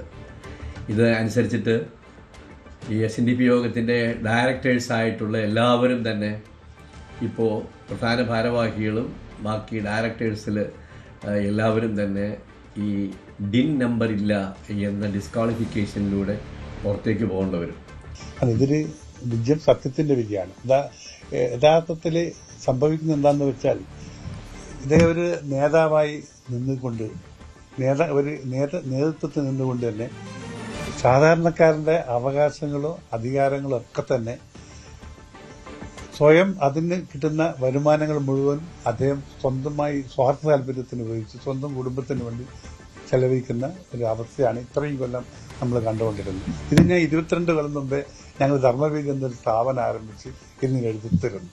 അപ്പോൾ അന്നത്തെ ശ്രീനാരായണയുടെ നിർഭാഗ്യം കൊണ്ടോ അല്ലെങ്കിൽ അദ്ദേഹത്തിൻ്റെ ഭാഗ്യം കൊണ്ടോ അദ്ദേഹം ഇങ്ങനെ ഇലക്ഷനും കാര്യങ്ങളൊക്കെ ഇങ്ങനെ നീണ്ടു പോയി. അദ്ദേഹത്തെ കൃത്രിമ വഴിയുള്ള ഇലക്ഷനും കാര്യങ്ങളായിരുന്നു. കാരണം അന്ന് 200 പേർക്ക് 2 പേര് എന്ന രീതിയിലായിരുന്നു ഇലക്ഷൻ. 2 പേരെന്ന് പറഞ്ഞാൽ അദ്ദേഹം തീരുമാനിക്കുന്ന 2 പേരാണ്. അപ്പോൾ ആ 2 പേര് വെച്ചിട്ട് ഒരിക്കലും ഇലക്ഷൻ ആർക്കും ജയിക്കാൻ പറ്റില്ല. അപ്പം അങ്ങനെയായിരുന്നു ഇതുവരെ നടത്തിക്കൊണ്ടിരുന്ന രീതി. ഇപ്പം അടുത്ത ഇലക്ഷൻ പെർമനന്റ് ഇലക്ഷൻ വേണം എന്ന് പറഞ്ഞപ്പോൾ അതിനും അദ്ദേഹം നിഷേധിച്ച് നിർത്തിവെച്ചു. ഗവൺമെന്റ് സ്വാധീനിച്ച കാര്യം നിർത്തിവെച്ചു. ഞങ്ങൾ 2016 മുതൽ തുടങ്ങിയ പോരാട്ടമാണ്. ഞങ്ങൾ ഈ വിധിയെ ശ്രീനാരായണ ഗുരുദേവന് സമർപ്പിക്കുക. ശ്രീനാരായണ ഗുരുദേവൻ്റെ തൃക്കൈകളാൽ രൂപപ്പെട്ട SNDP യോഗം കഴിഞ്ഞ 30 വർഷക്കാലമായി ഒരു മാഫിയ സംഘം ഭരിച്ച് അത് ചൂടും മുടിച്ച് ഈ സന്ദർഭത്തിൽ 2016 ഞങ്ങൾ നടത്തിയ നിയമ പോരാട്ടത്തിൻ്റെ ഫലമാണ് ഇന്ന് വെള്ളാപ്പള്ളി നടേശനും മകനും ഉൾപ്പെടുന്ന സംഘത്തെ ആ പ്രസ്ഥാനത്തിൻ്റെ പടിവാതികൾ പോലും എത്താൻ പറ്റാത്ത രീതിയിലുള്ള വിധി വന്നത്. ഈ വിധിയുടെ ഏറ്റവും പ്രധാനപ്പെട്ട കാതലെന്ന് പറയുന്നത് SNDP യോഗത്തിൻ്റെ നിലവിലെ ഭാരവാഹികൾ ഇന്നു മുതൽ ഭാരവാഹികളല്ല. വെള്ളാപ്പള്ളി നടേശനും മകൻ തുഷാറും അതോടൊപ്പം തന്നെ MN സോമനും അരേക്കണ്ടി സന്തോഷും ഇന്ന് രാവിലെ 10:20 മുതൽ അവർ SNDP യോഗത്തിൻ്റെ ഭാരവാഹികളല്ലാതായി. അതോടൊപ്പം തന്നെ SNDP യോഗത്തിൻ്റെ 170 ഡയറക്ടർമാരുണ്ടായിരുന്നു. ആ 170 ഡയറക്ടർമാരും SNDP യോഗത്തിന്റെ ഭാരവാഹികളല്ലാതായി മാറി. ശബരിമല സ്വർണ്ണക്കൊള്ള കേസിൽ തിരുവിതാംകൂർ ദേവസ്വം ബോർഡ് മുൻ പ്രസിഡന്റും CPM നേതാവുമായ A. പത്മകുമാറിനോട് വിശദീകരണം തേടി CPM. തപാൽ വഴിയാണ് ജില്ലാ നേതൃത്വം നോട്ടീസ് അയച്ചത്. പാർട്ടിക്ക് അവമതിപ്പുണ്ടാക്കിയതിൽ വിശദീകരണം തേടിയാണ് നോട്ടീസ് അയച്ചത്. വിശദീകരണം കിട്ടിയ ശേഷം നടപടി എടുത്തേക്കുമെന്നാണ് സൂചന. സംസ്ഥാന നേതൃത്വത്തിന്റെ നിർദ്ദേശപ്രകാരമാണ് നോട്ടീസ് നൽകിയത്. കഴിഞ്ഞ ദിവസം പത്തനംതിട്ട ജില്ലാ കമ്മിറ്റിയുടെ വാട്സാപ്പ് ഗ്രൂപ്പിൽ നിന്ന് പത്മകുമാറിനെ പുറത്താക്കിയിരുന്നു. സ്വർണ്ണക്കൊള്ളക്കേസിൽ ജാമ്യം കിട്ടിയ പത്മകുമാർ കഴിഞ്ഞയാഴ്ചയാണ് ജയിൽ മോചിതനായത്. ശബരിമല സ്വർണ്ണക്കൊള്ള മുഖ്യപ്രതി ഉണ്ണികൃഷ്ണൻ പോറ്റി തനിക്കെതിരെ സാമ്പത്തിക തട്ടിപ്പ് പരാതി നൽകിയതിന് പിന്നിൽ പ്രത്യേക ലക്ഷ്യമുണ്ടെന്ന് കടകംപള്ളി സുരേന്ദ്രൻ. താൻ ആരുടെയും സാമ്പത്തിക വിഷയത്തിൽ ഇടപെട്ടിട്ടില്ലെന്ന് കടകംപള്ളി. കഴക്കൂട്ടത്ത് മത്സരിക്കുമെന്നതിൽ ഉറപ്പു വന്നതാണ് ഈ പരാതിയെന്നും കടകംപള്ളി. ഞാൻ ആരുടെയും ഒരു സാമ്പത്തിക വിഷയത്തിലും ഇടപെട്ടിട്ടില്ല. ഞാൻ ഇന്നലെ പോലീസ് സ്റ്റേഷൻ വിളിച്ച് ചോദിച്ചു, 2024 23 ഇനി ഏതെങ്കിലും ഒരു കാലത്ത് സാമ്പത്തിക വിഷയവുമായിട്ട് കാര്യങ്ങൾ ചർച്ച ചെയ്യുന്നതിന് വേണ്ടി ആളുകൾ അവിടെ വിളിച്ചിട്ടുണ്ടോ, ഞാൻ അവിടെ വന്നിട്ടുണ്ടോ എന്ന് ചോദിച്ചു. അപ്പോൾ അവർക്കൊരു ഓർമ്മയില്ല. 24 അങ്ങനെ ഒരു സംഭവമേ നടന്നിട്ടില്ല എന്നവർ പറയുന്നുണ്ട്. പിന്നെ പോറ്റി എന്തിനു വേണ്ടി ഇങ്ങനെ ഒരു തെറ്റായിട്ടുള്ള ഒരു വാർത്ത അല്ലെങ്കിൽ ലഭിക്കുന്നതിന് വേണ്ടി, വാർത്ത ഇടുന്നതിന് വേണ്ടി ഒരു പെറ്റീഷൻ ചീഫിന് കൊടുത്തു, പോലീസ് ചീഫിന് കൊടുത്തു എന്നുള്ളതിനെക്കുറിച്ച് എത്ര ആലോചിച്ചിട്ട് എനിക്ക് മനസ്സിലാവുന്നില്ല. എനിക്ക് മനസ്സിലായ ഒരു കാര്യമുണ്ട്. ആ മനസ്സിലായ കാര്യം എന്ന് പറയുന്നത്, ഞാൻ ഈ തെരഞ്ഞെടുപ്പിൽ മത്സരിക്കുന്നു എന്ന ഒരു അവസ്ഥ ഇപ്പോൾ വന്നിട്ടുണ്ട്. അപ്പോൾ ഒന്നോ രണ്ടോ ചാനലുകൾ നടത്തിയ അഭിപ്രായ സർവേയിലൊക്കെ തന്നെ ഇടതുപക്ഷത്തിന് മുൻകൈയെന്നോ അല്ലെങ്കിൽ എനിക്ക് പ്രത്യേകമായിട്ടുള്ള മുൻകൈയോ ഒക്കെ ഉണ്ടെന്ന് ഈ ചാനലുകളുടെ അഭിപ്രായ സർവേ ഈ അടുത്ത ദിവസങ്ങളിൽ വരികയും ചെയ്തിട്ടുണ്ട്. ഈ പശ്ചാത്തലത്തിൽ എന്നെ അപമാനിക്കാൻ നമ്മുടെ സ്നേഹിതന്മാരിൽ ആരെങ്കിലും ഒരാൾ നടത്തിയ ഒരു നീചമായ ഗൂഢാലോചനയായിട്ട് മാത്രമേ പോറ്റിയുടെ ഈ പരാതിയെ എനിക്ക് കാണാൻ വേണ്ടി സാധിക്കുന്നുള്ളൂ. രാജീവ് ചന്ദ്രശേഖരനെതിരെ മന്ത്രി വി ശിവൻകുട്ടി. മരുമകൻ എന്ന് വിളിച്ച് ആക്ഷേപിക്കുന്നവരുടെ രാഷ്ട്രീയ പാരമ്പര്യം അറിയില്ലേ എന്നാണ് ശിവൻകുട്ടിയുടെ ചോദ്യം. മുതലാളിമാരുടെ കോട്ടയിലാണ് രാജീവ് ചന്ദ്രശേഖരന് BJPയിൽ അംഗത്വം കിട്ടിയത്. ആക്ഷേപസ്വരത്തിലുള്ള വെല്ലുവിളി രാജീവ് ചന്ദ്രശേഖർ പിൻവലിക്കണമെന്ന് ശിവൻകുട്ടി ആവശ്യപ്പെട്ടു. നേമം മണ്ഡലത്തിലെ വികസന കാര്യത്തിൽ പരസ്യ സംവാദത്തിന് തയ്യാറാണെന്നും ശിവൻകുട്ടി പറഞ്ഞു. രാജീവ് ചന്ദ്രശേഖരൻ ആ സ്റ്റേജിൽ കയറിയിരുന്നത് ഏത് ബന്ധത്തിന്റെ അടിസ്ഥാനത്തിലാണ്? കാണുന്ന സ്റ്റേജിലൊക്കെ കയറിയിരിക്കാനുള്ള അധികാരം അദ്ദേഹത്തിനുണ്ടോ? പിന്നെ എന്തിനാണ് ഈ നെറികെട്ട വാക്കുകൾ ഉപയോഗിച്ചുകൊണ്ട് ജനാധിപത്യ പ്രക്രിയയ്ക്ക് തന്നെ നാണക്കേടുണ്ടാവുന്ന രൂപത്തിൽ നിങ്ങൾ ഈ കാര്യങ്ങൾ പറയുന്നത്? അങ്ങനെ ഒരു എക്സംഷൻ ഇന്ത്യ രാജ്യത്ത് നൽകിയിട്ടുണ്ടോ രാജീവ് ചന്ദ്രശേഖരൻ? BJPയുടെ സംസ്ഥാന പ്രസിഡന്റാണെങ്കിൽ CPMന്റെ സംസ്ഥാന പ്രസിഡന്റിനെയും കോൺഗ്രസിന്റെ സംസ്ഥാന പ്രസിഡന്റിനെയും അടക്കം CPIയുടെ സംസ്ഥാന സെക്രട്ടറി അടക്കമുള്ള നേതാക്കന്മാരെയും വേദിയിൽ ഇരുത്തണ്ടേ? രാജീവ് ചന്ദ്രശേഖരന് മാത്രം 2 കൊമ്പുണ്ടോ? എങ്ങനെയെങ്കിലും വലിഞ്ഞു കയറി സ്റ്റേജിൽ ഇരുന്ന ശേഷം യോഗ്യതയുള്ളവരെ പുറത്താക്കിയ ശേഷം അനാവശ്യമായിട്ടുള്ള ജനാധിപത്യ വിരുദ്ധമായിട്ടുള്ള വിമർശനം കൊണ്ടുവരികയാണ്. ഈ മരുമകൻ എന്നൊക്കെ പറഞ്ഞ് വിളിച്ച് ആക്ഷേപിക്കുന്ന ഒരു സംസ്ഥാന മന്ത്രിയെ മരുമകൻ എന്നൊക്കെ വിളിച്ച് ആക്ഷേപിക്കുന്ന രാജീവ് ചന്ദ്രശേഖരനോട് എനിക്കൊരു ചോദ്യമുള്ളത്, നിങ്ങളുടെ പൊതുപ്രവർത്തന പാരമ്പര്യം എന്താണ്? MLA ആയിരുന്ന 5 വർഷവും അതിനുശേഷം ഞാനിപ്പോൾ MLA ആയ 5 വർഷക്കാലവും നടന്ന വികസന പ്രവർത്തനങ്ങളെ സംബന്ധിച്ചിടത്തോളം പരസ്യമായി ശ്രീ രാജീവ് ചന്ദ്രശേഖരനുമായി ഒരു ഡിബേറ്റ് നടത്തുന്നതിന് വേണ്ടി ഞാൻ തയ്യാറാണ്. കോഴിക്കോട് വടകരയിൽ മുല്ലപ്പള്ളി രാമചന്ദ്രനെ അനുകൂലിച്ച് പോസ്റ്ററുകൾ. മുല്ലപ്പള്ളിയെ അപമാനിക്കുന്ന പവർ ഗ്രൂപ്പ് രാഷ്ട്രീയം അവസാനിപ്പിക്കുക, അത്തരക്കാരെ തിരിച്ചറിയുക, BJPയുമായുള്ള അവിശുദ്ധ കൂട്ടുകെട്ട് തിരിച്ചറിയുക എന്നിവയാണ് പോസ്റ്ററിലെ പരാമർശം. വടകര പഴയ ബസ് സ്റ്റാൻഡ് പരിസരത്താണ് യൂത്ത് കോൺഗ്രസിന്റെ പേരിലുള്ള പോസ്റ്റർ. യുദ്ധം അവസാനിപ്പിക്കാൻ 3 ഉപാധികളുമായി ഇറാൻ. യുദ്ധം തുടങ്ങി ആദ്യമായാണ് ഒരു സമാധാന ശ്രമത്തിന് ഇറാൻ സന്നദ്ധത അറിയിക്കുന്നത്. പാകിസ്ഥാനുമായും അമേരിക്കയുമായും നടത്തിയ ഉന്നതതല ചർച്ചകൾക്ക് പിന്നാലെയാണ് ഈ തീരുമാനം. ഇതിനിടെ പശ്ചിമേഷ്യൻ സംഘർഷങ്ങളിൽ ഐക്യരാഷ്ട്രസഭ ഇറാനെതിരെ പ്രമേയവും പാസാക്കി. ഇറാനുള്ളിൽ കുറച്ച് കാര്യങ്ങൾ കൂടി ചെയ്തു തീർക്കാനുണ്ടെന്നും ഉടൻ പിന്മാറാൻ ഉദ്ദേശിക്കുന്നില്ലെന്നും അമേരിക്കൻ പ്രസിഡന്റ് ഡൊണാൾഡ് ട്രംപും വ്യക്തമാക്കിയിരുന്നു. And as we take decisive action to stop the threat posed by the terrorist regime in Iran with Operation Epic Fury. Is that a great name? Well, it's only good if you win. You know, you can only do. And we've won. Let me tell you, we've won. You know, you never like to say too early you won. We won. We won the bet. In the first hour, it was over. We don't want to leave early, do we? We got to finish the job, right? Over the past 11 days, our military has virtually destroyed Iran. Tough country. Their air force is gone. ഈ വാർത്തയിലേക്ക് വരാം. അതിനു മുൻപ് AK ബാലൻ ഇപ്പോൾ മാധ്യമങ്ങളെ കാണുകയാണ്. Party Malappuram ജില്ലാ മുൻ സെക്രട്ടറിയുമായ സഖാവ് മോഹൻദാസിൻ്റെ അകാല വിയോഗവുമായി ബന്ധപ്പെട്ടുകൊണ്ട് ഇന്നലെ വരാൻ സാധിക്കാത്തത് കൊണ്ടാണ് ഇന്ന് വന്നത്. അപ്പോൾ ആ സമയത്താണ് നിങ്ങളിവിടെ സൂചിപ്പിച്ച വാർത്ത കാണാൻ കഴിഞ്ഞത്. ജി സുധാകരൻ സ്വതന്ത്ര സ്ഥാനാർത്ഥിയായി അമ്പലപ്പുഴയിൽ മത്സരിക്കുന്നു എന്നാണ് കാണാൻ കഴിഞ്ഞത്. സഖാവ് ജി സുധാകരൻ കേരളത്തിലെ അറിയപ്പെടുന്ന ഒരു കമ്മ്യൂണിസ്റ്റുകാരനാണ്. ഞങ്ങളുടെ നേതാവായിരുന്നു വിദ്യാർത്ഥി രംഗത്ത്. ദീർഘകാലം അദ്ദേഹത്തോടൊപ്പം വിദ്യാർത്ഥി പ്രസ്ഥാനത്തിലും അതുപോലെ തന്നെ പാർട്ടിയിലും പ്രവർത്തിക്കാനുള്ള അവസരം കിട്ടിയിട്ടുണ്ട്. പാർട്ടി ഞങ്ങളെയെല്ലാം നല്ല രൂപത്തിൽ പ്രോത്സാഹിപ്പിച്ചു. ഞങ്ങളൊന്നും പ്രതീക്ഷിക്കാത്ത രൂപത്തിലുള്ള തലത്തിലേക്കും ഞങ്ങളെ എത്തിച്ചു.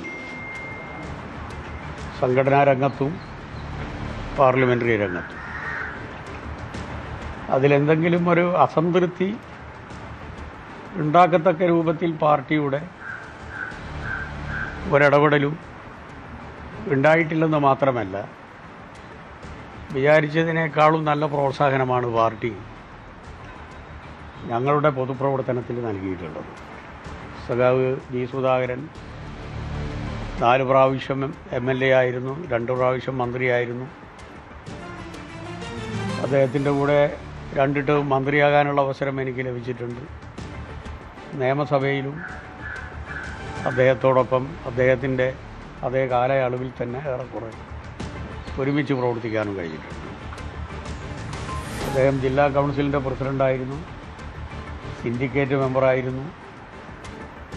മാത്രമല്ല, പാർട്ടിയുടെ സംസ്ഥാന സെക്രട്ടേറിയറ്റിൽ ഞാൻ വന്ന ഘട്ടത്തിൽ തന്നെ അദ്ദേഹത്തിൻ്റെ പേരും ഉയർന്നു വന്നതാണ്.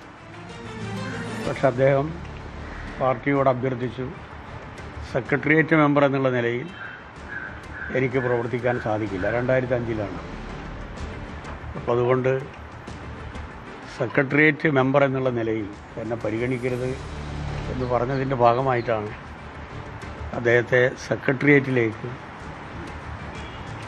വരാതിരുന്നത്. വലിയ പാരമ്പര്യമുള്ള ഒരു കുടുംബമാണ് അദ്ദേഹത്തിൻ്റേത്, രക്തസാക്ഷി കുടുംബമാണ്. അപ്പോൾ നമ്മുടെ രമേശ് ചെന്നിത്തല പറഞ്ഞു, ഒരു രക്തസാക്ഷി കുടുംബത്തിലെ ഒരംഗത്തിൻ്റെ സഹോദരനാണ് ജി സുധാകരൻ. അദ്ദേഹത്തിൻ്റെ അനുജൻ്റെ പേര് ഭുവനേശ്വരൻ എന്നാണ്. നിങ്ങളൊക്കെ ചിലപ്പോൾ കേട്ടിട്ടുണ്ടാവും. 1977 സെപ്റ്റംബർ മാസം 7-ാം തീയതിയാണ് പന്തളം NSS കോളേജിൽ KSU ഗുണ്ടകളാൽ മൃഗീയമായ ആക്രമണത്തിന് വിധേയമായി ഏതാണ്ട് ഈ തെങ്ങിൻ്റെ പൂങ്കുല പൊട്ടിച്ചിതറുന്ന രൂപത്തിലാണ് അദ്ദേഹത്തിൻ്റെ തലച്ചോറ് KSUക്കാർ തച്ചു പൊട്ടിച്ചത്. Pandalam NSS college. അതിനുശേഷം SFIയുടെ നിരവധി സഖാക്കൾ രക്തസാക്ഷികളായിട്ടുണ്ട്. KSUവിൻ്റെയും RSSൻ്റെയും ABVPയുടെയും ഗുണ്ടകളുടെയും ആക്രമണത്തിൻ്റെ ഭാഗമായി 37 സഖാക്കൾ SFIക്ക് വേണ്ടി രക്തസാക്ഷികളായി. അതിലാദ്യത്തെ രക്തസാക്ഷി സഖാവ് ബ്രണ്ണൻകുളയിലെ സഖാവ് അഷ്റഫായിരുന്നു. KSUക്കാർ എന്നെ കൊലപ്പെടുത്താൻ വേണ്ടി വന്ന ഘട്ടത്തിൽ എന്നെ രക്ഷപ്പെടുത്തിയ സഖാവ് അഷ്റഫ് ഇന്ന് നമ്മുടെ കൂടെ ഇല്ല. അതേപോലെ തന്നെ ഞാൻ ഓർക്കുന്ന ഒരു പേരാണ് സഖാവ് G. സുധാകരൻ്റെ അനുജൻ ഭുവനേശ്വരൻ്റെ പേര്. ഞാനിന്ന് രാവിലെ വരുമ്പോൾ എൻ്റെ ഹോം ലൈബ്രറിയിൽ ഭുവനേശ്വരൻ്റെ ഫോട്ടോ ഉണ്ട്, അഷ്റഫിൻ്റെ ഫോട്ടോ ഉണ്ട്. ഓരോ രക്തസാക്ഷി ദിനങ്ങളുമായി ബന്ധപ്പെട്ടുകൊണ്ട് സഖാവ് G. സുധാകരൻ്റെ മാനസികാവസ്ഥ എനിക്കറിയാം. അതിൻ്റെ തലേ ദിവസവും ആ ദിവസവും പിറ്റേ ദിവസവും ഒരു വല്ലാത്ത മാനസികാവസ്ഥയിലാണ് സഖാവ് G. സുധാകരൻ. ആ സുധാകരൻ എങ്ങനെ ഈ കാപാലികരുടെ കൂടെ പോകാൻ സാധിക്കും? അവരുടെ പിന്തുണയോടുകൂടി എങ്ങനെ ഇനി ഒരു പൊതുപ്രവർത്തനത്തിന് നേതൃത്വം കൊടുക്കാൻ സാധിക്കും? അതെനിക്ക് ആലോചിക്കാനേ കഴിയുന്നില്ല. സ്വപ്നത്തിൽ പോലും ഊഹിക്കാൻ പറ്റാത്തൊരവസ്ഥയാണത്. 1980 കോൺഗ്രസ് രണ്ടായി, എയും ഐയുമായി. എ ഞങ്ങളുടെ കൂടെയായിരുന്നു. അന്ന് KSUവിലെ എ വിഭാഗം SFIയുമായി സഹകരിച്ചു. അന്ന് ഞാൻ SFIയുടെ സംസ്ഥാന സെക്രട്ടറി ആയിരുന്നു. അന്ന് KSUവിൻ്റെ സംസ്ഥാന പ്രസിഡന്റ് ചെറിയാൻ ഫിലിപ്പായിരുന്നു. ഞങ്ങൾ KSU എയുമായി മുന്നണി ഉണ്ടാക്കിയതിൽ അതിശക്തമായി പ്രതിഷേധിച്ച ഒരാളാണ് G. സുധാകരൻ. എന്നെ വിളിച്ചിട്ട് അന്ന് അദ്ദേഹം പറഞ്ഞത് ആലപ്പുഴയിൽ ഈ മുന്നണി ഉണ്ടാകില്ല എന്നാണ്. ഞാൻ പറഞ്ഞതിൻ്റെ അർത്ഥം അത്രത്തോളം കോൺഗ്രസ് വിരുദ്ധതയുള്ള ഒരു സഖാവ് എങ്ങനെ ഈ ഒരു മാനസികാവസ്ഥയിലെത്തി? എങ്ങനെ അദ്ദേഹത്തിൻ്റെ അനുജൻ രക്തസാക്ഷി സഖാവ് G. ഭുവനേശ്വരൻ്റെ പേര് ഓർക്കാൻ സാധിക്കും? കുറ്റബോധം കൊണ്ട് ഓരോ ദിവസവും അദ്ദേഹം മാനസികമായി തകരുമെന്ന കാര്യത്തിൽ എനിക്ക് സംശയമില്ല. കാരണം അദ്ദേഹത്തിൻ്റെ മാനസികാവസ്ഥ എനിക്ക് നന്നായിട്ടറിയാം. ഞാനേറെ സ്നേഹിക്കുന്ന ബഹുമാനിക്കുന്ന ഒരാൾ കൂടിയാണ് സഖാവ് G. സുധാകരൻ. ഞങ്ങൾ വിദ്യാർത്ഥി രംഗത്ത് ഒന്നായിട്ട് പ്രവർത്തിക്കുമ്പോൾ അത്രയും നല്ല മാനസിക ബന്ധങ്ങളുണ്ടായി. ആ സുധാകരൻ നേതൃത്വം കൊടുത്ത് വളർത്തിയെടുത്ത SFIയുടെ വളർച്ച KSUവിൻ്റെയും ABVPയുടെയും തകർച്ചയുടെ ഭാഗമായിട്ടാണ്. അതിന് നേതൃത്വം കൊടുത്ത ഒരാളാണ് സഖാവ് G. സുധാകരൻ. അതിന് അദ്ദേഹം നൽകിയിട്ടുള്ള സംഭാവന എന്ന് പറയുന്നത് ഞങ്ങളാരും മറക്കില്ല. ഒരു രക്തസാക്ഷി കുടുംബമാണ് എന്ന് KSUക്കാർ പറയുമ്പോൾ, കോൺഗ്രസ്സുകാർ പറയുമ്പോൾ, KPCC പ്രസിഡന്റ് പറയുമ്പോൾ, പ്രതിപക്ഷ നേതാവ് പറയുമ്പോൾ, രമേശ് ചെന്നിത്തല പറയുമ്പോൾ ആരായിരുന്നു സുധാകരൻ്റെ അനുജനെ കൊലപ്പെടുത്തിയത്? ആ പ്രസ്ഥാനവുമായി എങ്ങനെയാണ് G. സുധാകരന് ബന്ധപ്പെടാൻ സാധിക്കുക? ഒരു സംശയവും വേണ്ട, G. സുധാകരൻ്റെ മനസ്സതിന് വിധേയമാകില്ല എന്ന് എനിക്ക് ഉറപ്പാണ്. ഒരു വല്ലാത്ത മാനസികാവസ്ഥയിൽ അദ്ദേഹം എത്തും. ഇടതുപക്ഷ ജനാധിപത്യ മുന്നണിക്കെതിരായി ഏത് ഘട്ടത്തിലാണ് അദ്ദേഹം സ്വതന്ത്ര സ്ഥാനാർത്ഥിയായി കോൺഗ്രസിൻ്റെ സഹായത്തോടു കൂടി മത്സരിക്കുന്നത്? ഇന്ത്യയിലെ കമ്മ്യൂണിസ്റ്റ് പ്രസ്ഥാനം, കേരളത്തിലെ കമ്മ്യൂണിസ്റ്റ് പ്രസ്ഥാനം, പ്രത്യേകിച്ച് ഇടതുപക്ഷ മുന്നണി ഏറ്റവും വലിയ പ്രതിസന്ധിയെയും വെല്ലുവിളികളെയും നേരിടുന്നൊരു ഘട്ടത്തിൽ എങ്ങനെ കോൺഗ്രസിൻ്റെ കൂടെ പോയി ഒരു സ്ഥാനാർത്ഥിയാകാൻ അദ്ദേഹത്തിന് സാധിക്കും? നല്ല ഗ്രാഹ്യത പ്രത്യയശാസ്ത്ര രംഗത്ത്, രാഷ്ട്രീയ രംഗത്ത് ഉള്ള ഒരാൾ. പാർട്ടി പരിപാടിയോട് വിയോജിപ്പില്ല, പാർട്ടിയുടെ ആനുകാലിക രാഷ്ട്രീയ നയത്തോട് വിയോജിപ്പില്ല, സംഘടനാപരമായിട്ടുള്ള തത്വങ്ങളോട് വിയോജിപ്പില്ല എന്ന് പറയുന്ന സുധാകരന് പിന്നെ എന്തു പറ്റി? ആകെ പറ്റിയത് അദ്ദേഹം നിയമസഭയിലേക്ക് മത്സരിക്കണമെന്ന് ആഗ്രഹം പ്രകടിപ്പിച്ചു. അതിന് സാധാരണ നിലയിൽ കഴിയില്ല. കാരണം പാർട്ടിക്ക് അതുമായി ബന്ധപ്പെട്ടുകൊണ്ട് ഒരു തീരുമാനമുണ്ട്. 75 വയസ്സ് കഴിഞ്ഞ ഞങ്ങളെപ്പോലുള്ള പലരും സംഘടനാ രംഗത്ത് നിന്ന്, ഉത്തരവാദിത്വ പദവിയിൽ നിന്ന് ഞങ്ങളെല്ലാം ഒഴിവായത് പാർട്ടി കോൺഗ്രസിൻ്റെ തീരുമാനമായിട്ടാണ്, അല്ലാതെ ബോധപൂർവ്വം ഒഴിവാക്കിയതല്ല. G. സുധാകരന് മാത്രം എന്തുകൊണ്ട് വിഷമത തോന്നുന്നു? അതും ഈ പ്രസ്ഥാനത്തിൻ്റെ അവിഭാജ്യ ഘടകമായ അതിശക്തനായിട്ടുള്ള തൊഴിലാളി വർഗ പ്രസ്ഥാനത്തിൻ്റെ ശക്തനായിട്ടുള്ള ഒരു വക്താവ്, ഒരു കോമ്രേഡ്, ഒരു കേഡർ എങ്ങനെ ഈ സ്ഥിതിയിലേക്കെത്തി? അതും ഒരു രക്തസാക്ഷി കുടുംബത്തിലെ പ്രധാനപ്പെട്ട ഒരംഗം എങ്ങനെ ഈ രൂപത്തിൽ അധപ്പതിച്ചു? ഇത് മറുപടി പറയേണ്ടത് സുധാകരനാണ്. ഞാൻ ഇപ്പോഴും വിശ്വസിക്കുന്നു അധികകാലം അദ്ദേഹത്തിന് ഇവരുമായി ബന്ധപ്പെട്ട് യോജിച്ചു പോകാൻ കഴിയില്ല. വൈകാരികമായ രീതിയിലുള്ള പ്രതികരണമാണ് AK ബാലൻ നടത്തുന്നത്. എങ്ങനെ സുധാകരന് കോൺഗ്രസ് പാളയത്തിലേക്ക് പോകാൻ കഴിയുന്നു എന്നുള്ള പ്രതികരണം AK ബാലന്റെ പക്ഷത്ത് നിന്ന്. പാർട്ടി ഔദ്യോഗികമായിട്ടുള്ള ഒരു പ്രതികരണത്തിലേക്ക് വന്നിട്ടില്ല. പക്ഷേ CPM general secretary MA baby ഇതേക്കുറിച്ച് പറഞ്ഞത് പാർട്ടി ആലോചിച്ച് ഒരു തീരുമാനമെടുക്കും എന്നുള്ളത്. പശ്ചിമേഷ്യയിൽ സംഘർഷം തുടരുകയാണ്. ഹോർമൂസ് കടലിടുക്ക് വഴി 2 ഇന്ത്യൻ കപ്പലുകളെ കടന്നുപോകാൻ ഇറാൻ അനുവദിച്ചു. വിദേശമന്ത്രി S ജയശങ്കർ ഇറാനുമായി ചർച്ച നടത്തിയതിന് പിന്നാലെയാണ് ഈ നടപടി. എന്നാൽ ഹോർമൂസ് വഴി കടന്നുപോകാൻ ശ്രമിച്ച നിരവധി കപ്പലുകളെ ഇറാൻ ആക്രമിച്ചു. ആകെ 13 കപ്പലുകളാണ് യുദ്ധം തുടങ്ങി ഇതുവരെ ആക്രമിക്കപ്പെട്ടത്. അജയ് സുധ ബിജു ചേരുകയാണ് കൂടുതൽ വിവരങ്ങളുമായി ന്യൂസ് ഡെസ്കിൽ നിന്ന്. അജയ്, 3 ഉപാധികൾ ഇറാൻ മുന്നോട്ട് വെച്ചത് അയയുന്നു എന്ന ഒരു പ്രതീതി ഉണ്ടാക്കുന്നുണ്ടോ? ഇറാൻ പിന്മാറുവാൻ ആഗ്രഹിക്കുന്നു എന്ന പ്രതീതി. പക്ഷെ മുന്നോട്ട് വെച്ച ഉപാധികൾ അത്ര പെട്ടെന്ന് നടപ്പാക്കി കിട്ടാൻ പറ്റുന്നതുമല്ലല്ലോ. തീർച്ചയായിട്ടും ഇപ്പോൾ ഈ യുദ്ധം തുടങ്ങി ഇതുവരെ ആദ്യമായാണ് ഇറാൻ ഇത്തരം ഒരു സമാധാന നീക്കം മുന്നോട്ട് വെച്ചത് എന്നതിൻ്റെ ഒരു പ്രത്യേകതയാണ് ഇതിനുള്ളത്.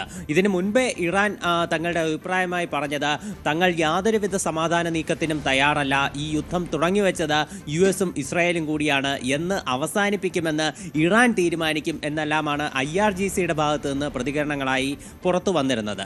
അതുപോലെ അവരുടെ പ്രസിഡന്റും മറ്റ് നേതാക്കളും എല്ലാവരും ഇതുതന്നെയാണ് ആവർത്തിച്ചതും. ഇപ്പോൾ ഇറാൻ പ്രസിഡന്റ് മസൂദ് പെസഷ്കിയാന്റെ ഭാഗത്തു നിന്നാണ് ഇത്തരമൊരു സമാധാന ഓഫർ മുന്നോട്ട് വന്നിരിക്കുന്നത്.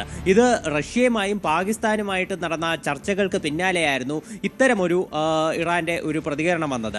അതായത് ഇറാന്റെ പരമാധികാരത്തെ US-ഉം ഇസ്രായേലും അംഗീകരിക്കണം, അതുപോലെ ഇറാന്റെ അന്താരാഷ്ട്ര തലത്തിലുള്ള ഒരു സാന്നിധ്യം, അതിൻ്റെ ഒരു അവകാശങ്ങൾ, ഇവയ്ക്കെല്ലാം ഒരു അംഗീകാരം നൽകണം. പിന്നെ ഈ ഇറാന് ഈ യുദ്ധം ആരംഭിച്ചത് മുതൽ ഇന്നുവരെ ഉണ്ടായ എല്ലാ നഷ്ടങ്ങളും US-ഉം ഇസ്രായേലും നികത്തണം. അത് സാമ്പത്തികമായാലും സൈനികമായാലും എല്ലാ നഷ്ടങ്ങളും നികത്തണം. പിന്നെ നിലവിൽ ഇനി ഭാവിയിൽ ഇത്തരമൊരു ആക്രമണം ഉണ്ടാകില്ല എന്ന് രേഖാമൂലം ഉറപ്പ് നൽകണം എന്നീ ഉപാധികളാണ് ഇറാൻ മുന്നോട്ട് വച്ചിരിക്കുന്നത്. അതിൻ്റെ മറ്റൊരു സംഭവം ഉണ്ടായത് UN-ൽ ഇറാനെതിരെ പ്രമേയം പാസ്സായിട്ടുണ്ട്.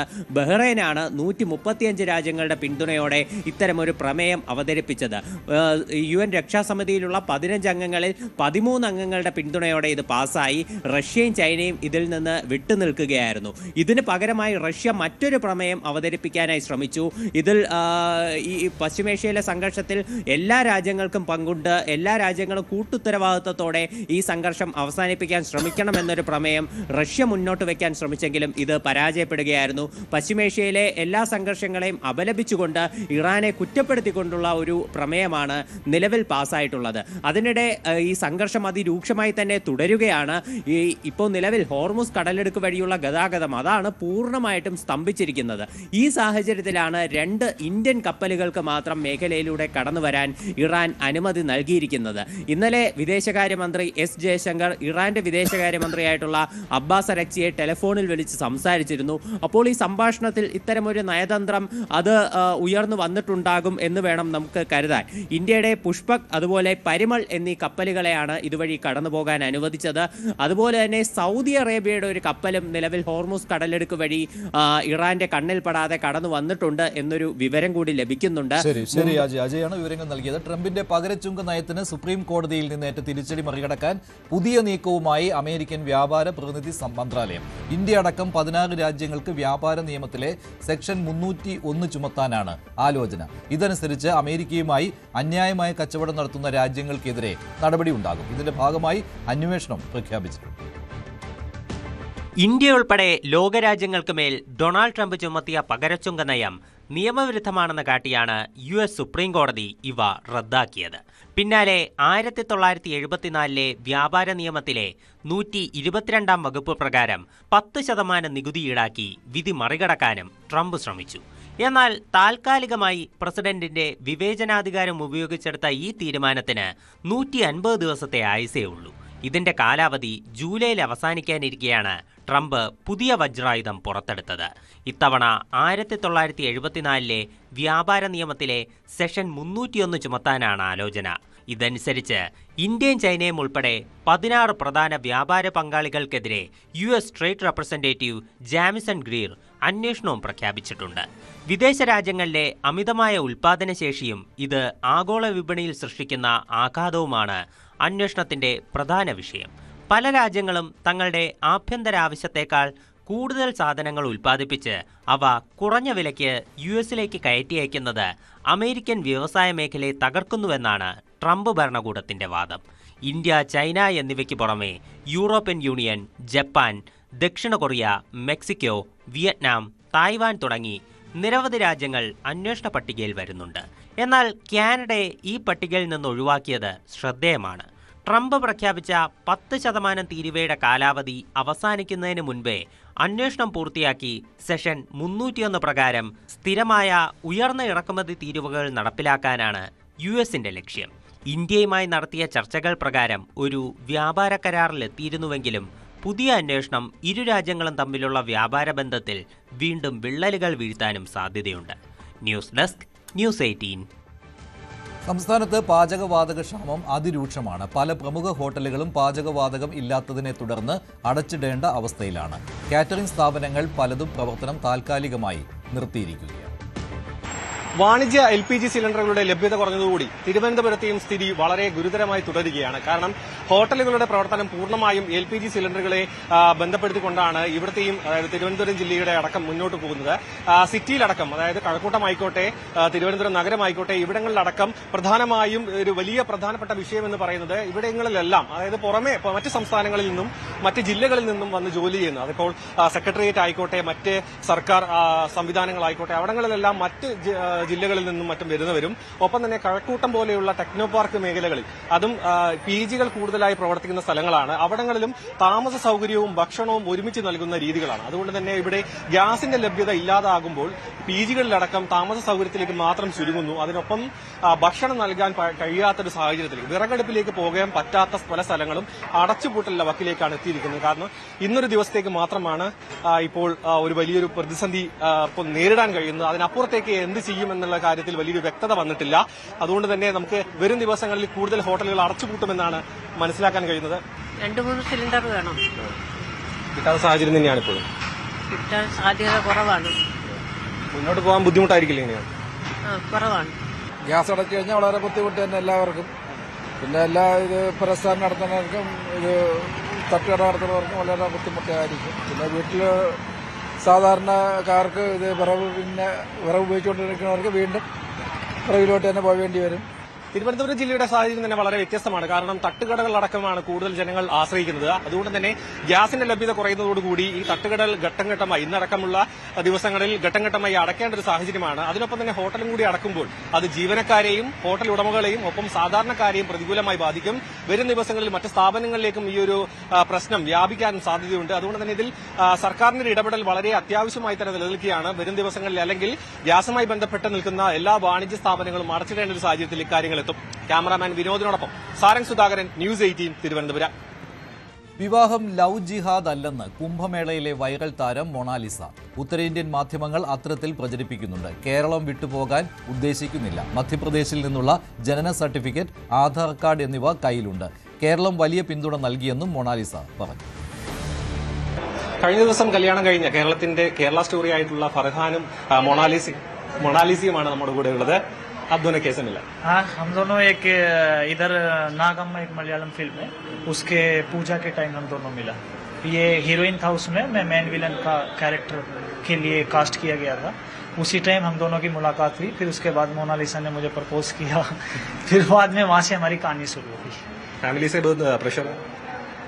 फैमिली वाले अभी मान नहीं रहे. थोड़ा कुछ लोग एक्सेप्ट करे, लेकिन कुछ लोग अभी नहीं करते. जैसे फादर है, वो नहीं करते क्योंकि वो उनकी जो बहन थी उसके बेटे से इनकी शादी कराने वाले थे 2-3 दिन में.